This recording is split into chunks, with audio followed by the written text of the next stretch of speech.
Hi guys, welcome back to my YouTube channel. This is Building Tables with Charity Claire, and unlike my normal or usual content, I'd like to throw some reflections on the trending story or ordeal that happened in Uganda. And as a women empowerment activist or someone that is big on women empowerment, that is something that I'd like to reflect on.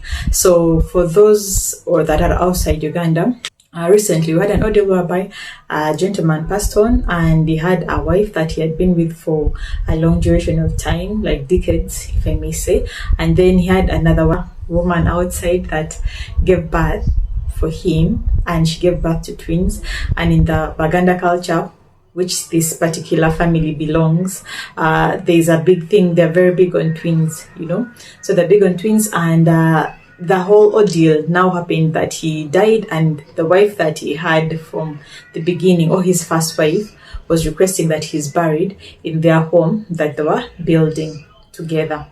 And it's not yet completed. It's not yet like a home that they entered, but that they were hoping that that is where they were going to have abode, like I think till their old age. And the mother of the deceased was insisting that she would like her son to be buried in the burial grounds, the family burial grounds. Now, I think for the audience outside of Africa or outside of Uganda, you might find this a bit strange, because I think for audiences away from Africa, like they have designated graveyards bury, and probably I think you buy a place and then you're buried there with your family, something like that. Or they have very many other ways of disposing of bodies, or like putting bodies to rest when someone is deceased. Now in Uganda, we usually have burial grounds, and in this particular tribe, the Baganda is called a chija, like where you're buried, your final place of rest. And it's usually there is a notion or a connotation of like you're laid to rest with your ancestors, like with your, like the people in your lineage, if I may say. Now this lady, I don't know for whatever reason, claims that the husband actually requested that if ever he died, that he would have wanted to be buried in this place that he was building. And in the same breath, the mother of the deceased, the mother-in-law to this widow now, was saying that her son actually said that he wants to be buried where she will be buried, in their burial grounds of their home. There are quite a number of angles that you can come at this with. My reflections, I just want to dwell on the experience of a woman when she marries into a family.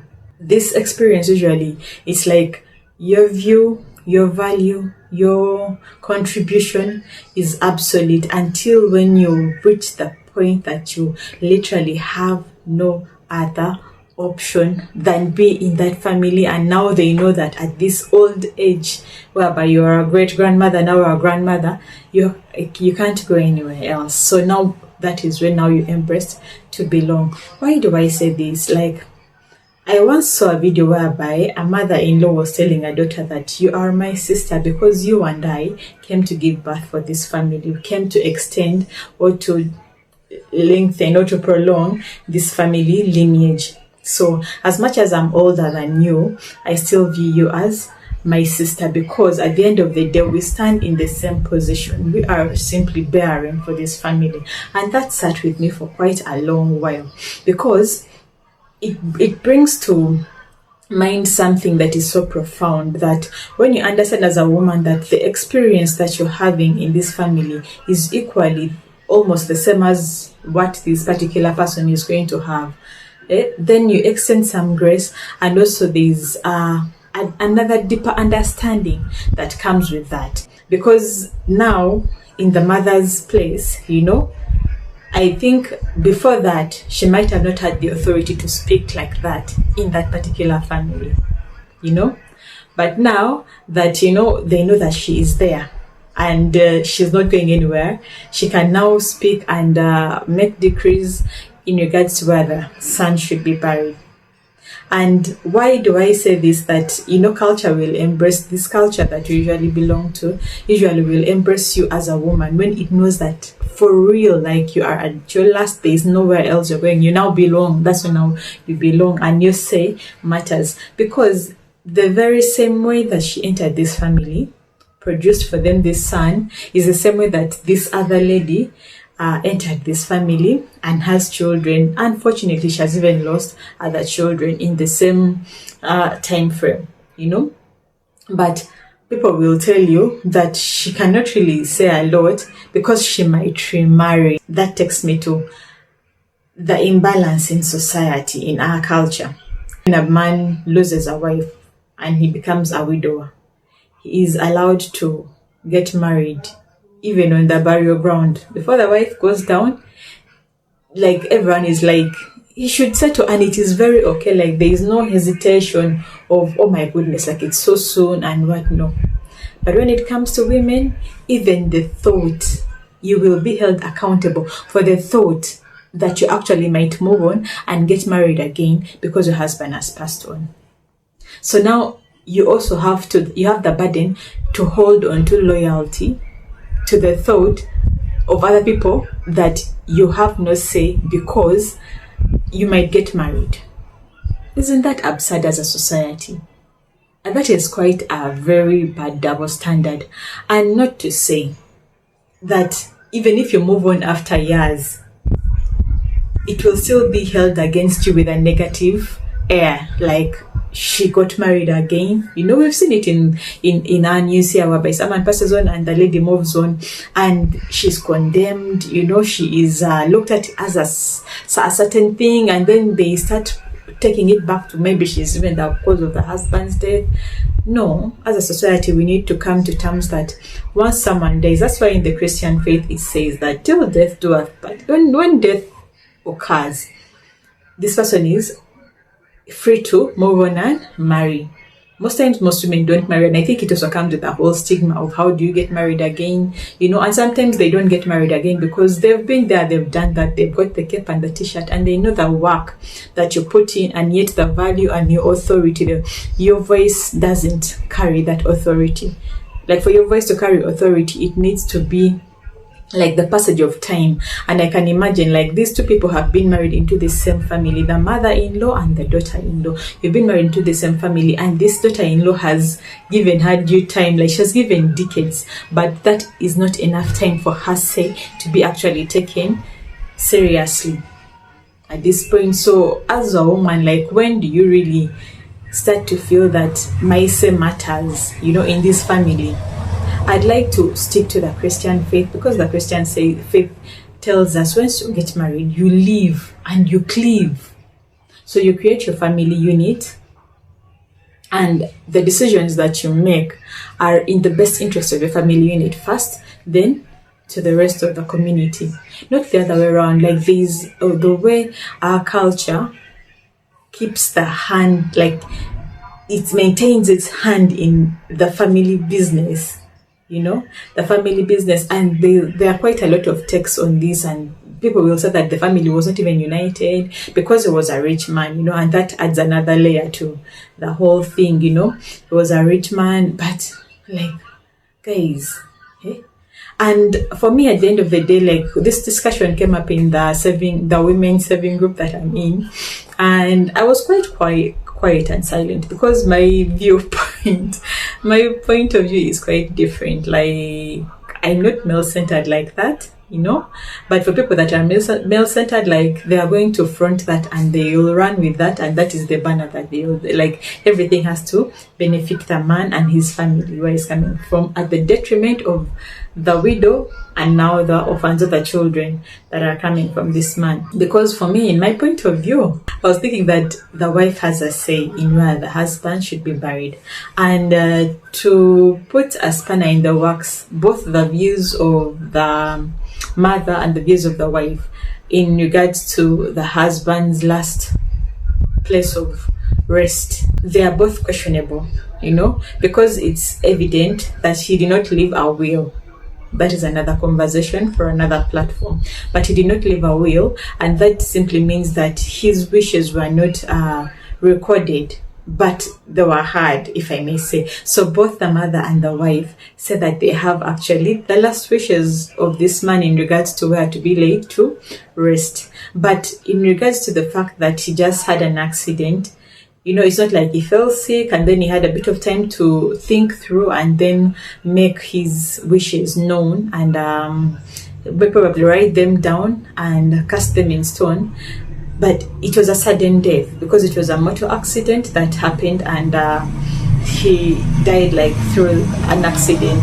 That is something that you cannot foresee that is going to happen. And it's hard to say that someone just sits there and is always thinking. I know I for myself have always said I think I just want to be cremated. Like, why put me in the world? I am a believer in life after death and the fact that I'll be with my creator in glory and paradise. So what you do with the body is really none of my business. I don't really believe this whole thing of like now if you put the man in a graveyard, like if he starts his own ancestral burial ground, like he's going to be lonely. Like there's a whole lot of life after death theory there, but my understanding is that there's judgment for whether you believed on Christ or not. So you either go to heaven, you either go to hell. I don't believe in purgatory. There's nothing in between. It's heaven or hell, and you make the decision when you're still here. So both the mother and both the wife, their views are actually, that's why I question the wife's views, because this was not anticipated on the man's side, that I'm going to get into an accident and then I'm going to pass on. So let me now have the discussion and let her know that this is where I want to be buried. And on top of that, when there is now another lady, she has children with like twins, moreover, and in this culture, I think they believe that twins should not be raised outside of the home. There is a lot of spiritual attachment to twins, they should not be raised out of the home. Now, when it comes to that, this one is siding with the mother, that the husband should be buried this side, so that people are saying so that even these other children that he had out of the initial union he had, because they were not married in church, but the initial union that he had, like these children can also be able to go and see his grave. Now, I don't know, like, why are people so concerned about all these things? Anyway, for me, with my Christian beliefs, like that would not really be something that perturbs me, where you lay to rest, like, did you accept Christ as your Lord and Savior? Then I will meet you in heaven.